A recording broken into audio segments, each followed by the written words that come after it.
السلام علیکم ورحمۃ اللہ وبرکاتہ۔ بسم اللہ الرحمن الرحیم۔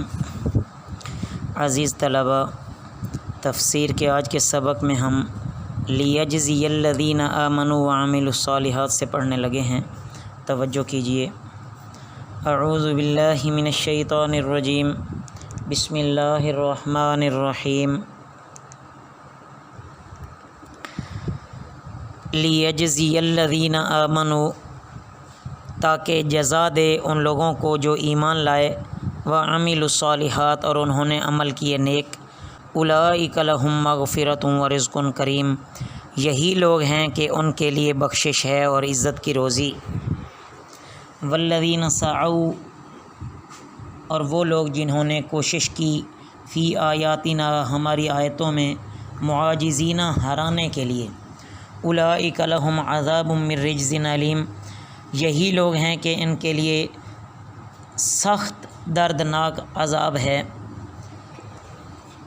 وَيَرَى الَّذِينَ، اور وہ دیکھتے ہیں جنہیں، اوتوا العلم الذی انزل الیک من ربک، جنہیں دیا گیا علم وہ جو کہ نازل کیا گیا تمہاری طرف تمہارے رب کی طرف سے، هو الحق، وہ حق ہے، وَيَهْدِي إِلَى صِرَاطِ الْعَزِيزِ الْحَمِيدِ، اور وہ رہنمائی کرتا ہے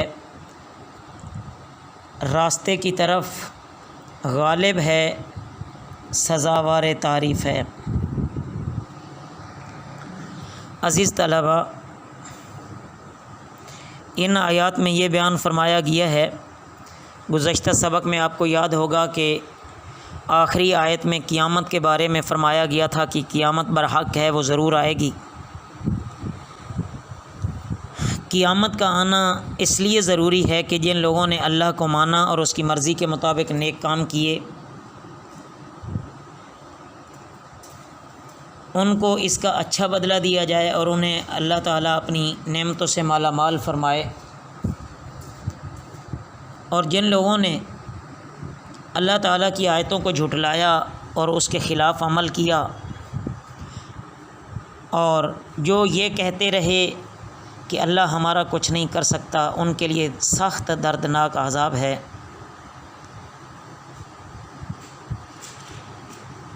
قرآن بالکل صحیح اور سچی کتاب ہے۔ قرآن میں ثواب و عذاب کی خبر تھی، وہ بالکل حق ہے۔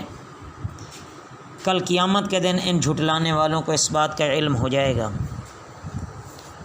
وقال الذین کفروا هل ندلکم علی رجل ینبئکم، اور کہا ان لوگوں نے جنہوں نے کفر کیا کہ کیا ہم بتلائیں تمہیں ایسے آدمی پر، وہ خبر دیتا ہے تمہیں، اذا مزقتم، جب تم ریزہ ریزہ ہو جاؤ گے، کل ممزقن، پوری طرح ریزہ ریزہ ہونا، انکم لفی خلق جدید، بے شک تم البتہ نئی زندگی میں ہوگے۔ افترا علی اللہ کذبا، اس نے باندھا اللہ پر جھوٹ، ام بہ جنہ، یا اسے جنون ہے، بل الذین لا یؤمنون بالآخرۃ، بلکہ وہ لوگ جو ایمان نہیں رکھتے آخرت پر، فی العذاب والضلال البعید، عذاب میں اور دور کی گمراہی میں۔ افلم یروا الی ما بین ایدیہم وما خلفہم من السماء والارض، کیا انہوں نے نہیں دیکھا طرف جو ان کے آگے اور جو ان کے پیچھے ہے، آسمان سے اور زمین سے۔ ان نشاء، اگر ہم چاہیں، نخسف بہم الارض، انہیں دھنسا دیں زمین میں، او نسقط علیہم کسفا من السماء، یا گرا دیں ان پر ٹکڑا آسمان سے۔ ان فی ذلک، بے شک اس میں، لآیۃ لکل عبد منیب، البتہ نشانی ہے ہر بندے کے لیے، رجوع کرنے والے کے لیے، ہر رجوع کرنے والے بندے کے لیے۔ ان آیات میں عزیز طلباء یہ بیان فرمایا جا رہا ہے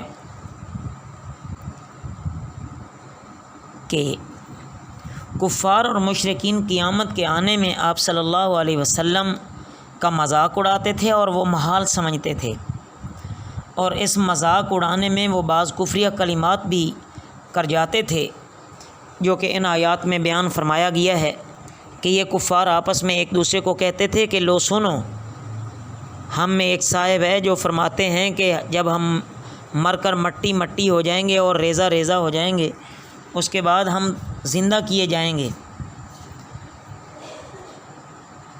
یا تو یہ اللہ پر جھوٹ بول رہے ہیں یہ شخص، یا ان کو کوئی جنون ہے کہ ان کا دماغ بھی صحیح کام نہیں کرتا۔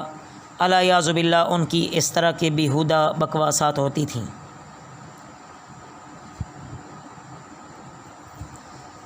تو اللہ تعالیٰ ارشاد فرماتے ہیں کیا یہ لوگ اندھے ہو گئے ہیں کہ انہیں آسمان اور زمین بھی نظر نہیں آتے، جو آگے پیچھے ہر طرف نظر ڈالنے سے نظر آ سکتے ہیں؟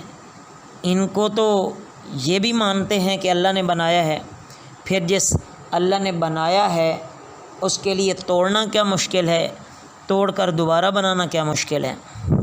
کوئی بھی مشکل نہیں ہے۔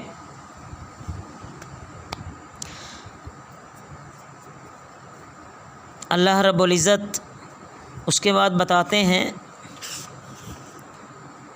کہ اگر اللہ چاہیں تو ان کو ابھی زمین میں دھنسا کر یا آسمان سے ایک ٹکڑا ان پر گرا کر اللہ ان کو نیست و نابود فرما دے اور قیامت کا ایک چھوٹا سا نمونہ دکھلا دے۔ اس کے بعد اللہ مزید فرماتے ہیں کہ عقل و انصاف سے کام لے کر ان کو چاہیے کہ یہ اللہ کی طرف رجوع کریں، اور جو اللہ کی طرف رجوع کرتے ہیں اور وہ طالب ہدایت ہوتے ہیں تو اللہ انہیں ضرور ہدایت عطا فرماتے ہیں، اور ان کے لیے اللہ رب العزت نے ہمیشہ ہمیشہ کے انعامات تیار کر رکھے ہیں۔ اللہ رب العزت سے دعا ہے کہ اللہ رب العزت ہم کو دین و ایمان کی باتوں پر یقین کامل نصیب فرمائیں، اور اللہ رب العزت جس طرح ہمیں اللہ نے اسلام کی دولت سے نوازا ہے اسی دین حق پہ استقامت نصیب فرمائیں۔ وما علینا الا البلاغ المبین۔